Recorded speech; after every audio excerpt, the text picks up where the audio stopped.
Squirrels! So hello, and welcome to another Legends of Runeterra reveal video. We've got 3 seconds left. 2, 1, refresh for the new cards. Here we go. Oh, they just came up. Oh, maybe I didn't need to refresh. Oh, the art style looks so cool. So we're in Shurima again. Not as many cards today, but let's go. 1 mana landmark again. Ancient preparations. Play. Predict. Countdown 2. Summon a Clockling, and so your Clockling is here. This is a 1 mana 2/2 that doesn't have a gem, so I assume that it can't be main decked, but you know, that's an assumption right now. So Predict. Don't know what Predict does yet, but maybe Twitter will tell us in a bit. We also have this card, Aspiring Chronomancer, which is a 2 mana 2/3 play Predict. Well, a 2 mana 2/3 is a very solid stat line. It's a stat line that sees a lot of play in the game, so we'll see what Predict does, but, you know, that seems like it's a decent card. A 3 mana 3/3 Xenotype Researchers. When I'm summoned, grant 3 random allies in your deck. 3/3? Whoa, what? Whoa, how do you break this then? Because, of course, you could just have 3 other allies in your deck, right? What if you have only, like, 3 champions, right? You run... I suppose you'd probably run 3 Xenotype Researchers and 3 Fioras or whatever. What happens if you do that? You just get a 6/6 Fiora, but then you don't really have the reliable way of drawing it. But a 3 mana 3/3 that does that, it's a summon ability as well. Whoa, that's gotta be good, right? Like, that has to be good. There's no way that isn't good. It's just a solid body that gives you, like, a bunch of good units. This kind of is reminiscent to me of like Avros and Trapper, where you know, it's just a very solid card that will see play in a lot of different decks, I assume.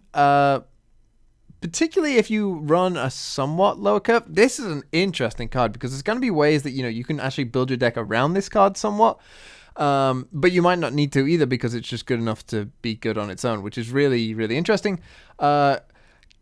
Kahari, the student. I'm going to call him the student. When I'm summoned, grant me 1/1 if you've predicted this game. So potentially a 3 mana 4/4. So, you know, this is kind of the curve that we are looking at here. 1, 2, and 3. 3 mana 4/4 is fine. You know, it's not going to win you a game, but it's fine depending on what Predict does. Hopefully Twitter will tell us. 6 mana Kahari, they love this name. Kahari the Returned, 6 mana 4/4. When I'm summoned, create a copy of me in your deck. When you see me in a prediction, okay, grant all allied copies of me everywhere +2/+2. So does that also count the student, or is it just this card? If I had to guess, it just means this card. Granting it everywhere 2/2. The fact that it's not an exact copy. If it said exact copy, then, you know, there could be some interesting things that you could do. Maybe try and find a way to give it overwhelm. When you see me in a prediction, I mean, we still need to understand what Predict does. I'm going to go to Twitter and hope that it tells us, because otherwise, you know, this is going to be very difficult to talk about. Preservarium. I mean, English is my first language and only language, and I'm still struggling with these words. 2 mana landmark. When I'm summoned, draw 1. Countdown 2, draw 1. Ooh, now that is something that we can definitely think about. So 2 mana, draw 1, and then countdown 2, draw 1. Does it destroy itself when it? I think the Sun Disc destroyed itself, right? When it went off. If this destroys itself, I mean, I guess it doesn't matter. If they had the old rules, then it would matter. But with the rules as they are now, I guess it doesn't really matter. So forget that. When I'm summoned, draw 1, countdown 2, draw 1. That seems like it's good, right? Is there a way it's not good? It's a 2 mana draw effect, which is fine. You know, that's about average. And then it draws 1 and 2 extra turns. So if you play it on turn 2, you'll get a draw on turn 4. Seems reasonable. I think you will play this in certain decks. Obviously not sort of maybe more tempo-oriented decks and aggressive decks, but, you know, in sort of like late mid-range to control decks, I don't see why you wouldn't play this card. It looks exactly like a card you would play there. And Promising Future, 4-mana slow speed spell. Grant an allied landmark. My countdown completion effect activates twice. So I don't think that would do much for the Sun Disc. Hold on, let me try and find the Sun Disc. It should be here somewhere. So yeah, that isn't doing anything for the Sun Disc necessarily. But so you could either draw 2, which doesn't seem worth paying the mana for, or you could summon another Clockling, which again doesn't seem like it's really worth it. So I don't see Promising Future really being played. I am just going to do a quick sneaky edit and see if Predict is on Twitter and what it does. Well, my friends, we have an answer to our question. New keyword, Predict. Pick a card from among 3 in your deck, shuffle the deck, and put that card on top. So it's a scry effect, which is one of the effects that I've mentioned before will probably be in the game at some point. And essentially it is a scry effect. I'm not sure if it's like pick a card from the top 3 or if it just shows you a random 3. That does matter in like certain cases, you know, like as I mentioned, Avros and Trapper, you know, predict like if it's the top 3, then of course that matters because Avros and Trapper will put a Yeti on the top 3, so you could guarantee to get your Yeti next, or if you wanted the Yeti later, which I don't think you would, but if you wanted the Yeti later, you could put it later. But the way it's worded, I think it's just going to be a random 3. It's just going to give you 3 random cards from your deck, and you put that card on top. Very interesting idea. So now that we know what Predict is, we can go back and sort of look at these cards in full. And I'm actually just going to zoom in so you can get a better look at them there, read the words. So, 1 mana, you play it, you put something on top of your deck of 3 cards. Then you count down 2 and summon a 1/1. So you'll count down. So this on turn 3, right? We'll summon a 1-mana 2/2. That seems pretty okay. I think that's a solid card. I think that's a card that you will see run, particularly in slower decks. Not in, you know, as I mentioned, it's like kind of more aggressive tempo style decks, but definitely in slower decks. Any slower Shurima deck will, I think, definitely want to play Ancient Preparations. Maybe, well, maybe it still can go in. I think this is like a solid enough card to where if you want to make the Sun Disc work and make an, you know, completely mono Shurima deck, you probably will put this in, although, of course, you will want to play the Sun Disc first.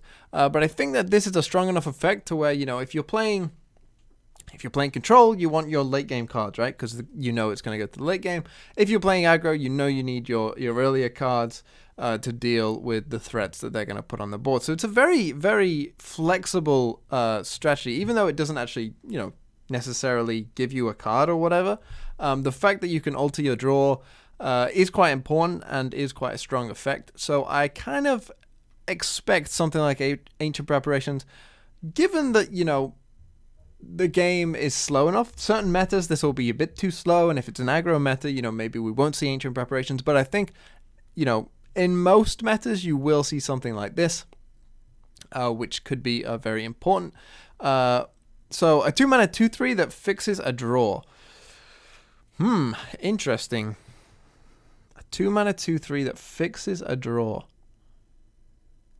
This seems like a decent option, like just like a somewhat solid option. Maybe not, you know, the best 2-mana cards in the game. You know, I don't think it's like, it's not as good as stuff like Mountain Goat or Ballistic Bot, or other 2-drops that I can't think of the name of, right? But like, those are the 2 that come to mind when I think like just generically good 2-drop, and I don't think it's quite on their level. But I think it is, you know, in that step below them, and we'll see play. Let's start rating these cards. So I'm going to give Ancient Preparations probably a like a 6.5 to 7, playable, solid. You know, a decent effect. Let's say 7. I think it's a solid 7. You'll play it in some decks. You'll definitely see this card from time to time. I don't expect it to, you know, no one's ever going to complain about this card being too strong, I don't think. But it will definitely be there. Maybe a bit less for Aspiring Chronomancer, you know, maybe like a 6.5, a 6. You'll see some of this card potentially, maybe in the, you know, full mono Shurima deck. This is the kind of thing that, you know, they might want, and it might help fill those things out, and that's fine. Xenotype Researchers just seems like absolutely insane. I mean, it is random allies, but again, you can build around this card. This is going to be the one that I think gets the most focus today, because how do you, you know, get the most out of getting a bunch of 3/3 buffs, right? What things benefit from buffs the most? Fiora was the first thing that came to mind, but I'm sure there's many other things. Anything with elusive, anything, you know, if you're a full like elusive deck, and we haven't seen any elusives in Shurima yet, so maybe not, but Overwhelm certainly as well.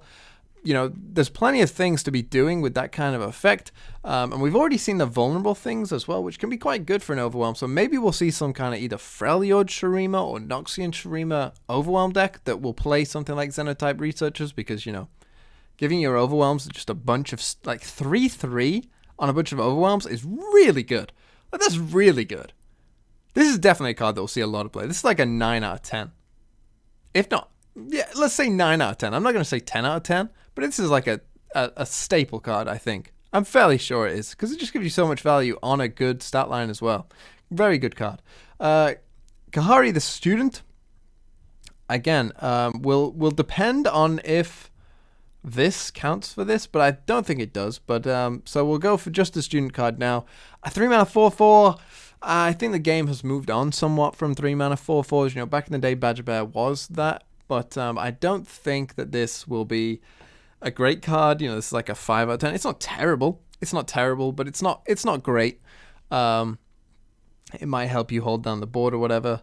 And with some Shurima chicks, you know, you can use the solid body to trade into things. But I think, you know, when we compare it to something like the Esteemed Hierophant, you know, this actually, you know, helps you out potentially if you are in the full Shurima list, and is also a 3/4 straight away. So I think it will probably not see as much play due to that.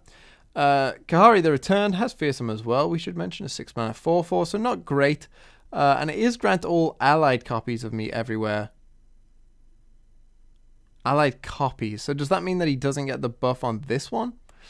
I don't know, right? Wording is always a bit suspect, but when you see me in a prediction, grant all allied copies of me everywhere, you know, so this is kind of like a P and Z tie-in. I assume, you know, where you copy this as many times as you can, I guess. You only have to see it in a prediction, so it only has to be one of the cards you've actually seen. I don't think you have to pick it to be the top card or whatever. I'm assuming, again. But I don't think this is great. I don't think it's an amazing effect. So, yeah, this is again, I would probably give like a 6. It's a bit slow, unless there's some way to, like, you know, give them all. I mean, they all have Fearsome, but Fearsome on a 6-mana card just isn't as valuable as, say, something like a, you know, if it's had Overwhelm, then you know, or Elusive, then I'd be, you know, interested in this card. But with just Fearsome, maybe not so much. Preservarium, God, I'm going to struggle with this card.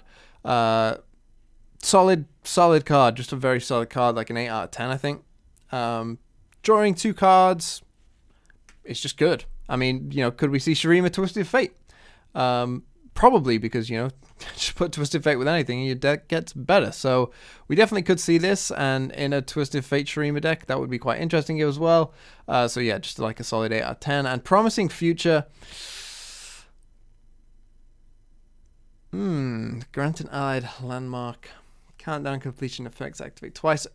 This is the kind of card that, like, you know, if the countdown effect was big enough, like if they print a landmark with a countdown that's like really big, like a you know, one-sided board wipe, or, you know, could be a one-sided board wipe, let's say deal 2 to all enemies, right?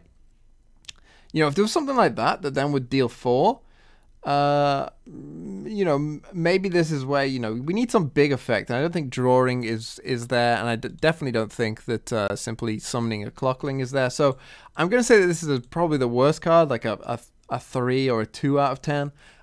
But if they printed the right card, then it definitely could see some play, right? If an effect going off twice would, you know, win you the game, for instance, then you would see Promising Future. And that's all the cards, and very interested about this one, and let me know what sort of broken synergies you can think of with this, because that's going to be really interesting, right? Where you just play like one other ally and then a bunch of spells, and so this will give either more of these or whatever. It's going to be a very, very interesting card to play around with, and the predict mechanic I like. I think Scrying, which I'm taking from Magic, by the way, that's the name for sort of this kind of effect in Magic, is one of the most popular mechanics because essentially it just makes you have a game. It increases the likelihood of having a game where you aren't bricked out, which is what we all want anyway. So very happy that that's in the game, and these cards look promising. I'm assuming that the predict thing is kind of linked to a champion. I'm sure some of you know what that is. I do not, because I do not know the lore, so I'm going to end it here, and thank you for watching. I will be back on February 22nd for more new card reveals as we continue our march to March the 3rd. So yeah, I will see you next time. Have a really nice day.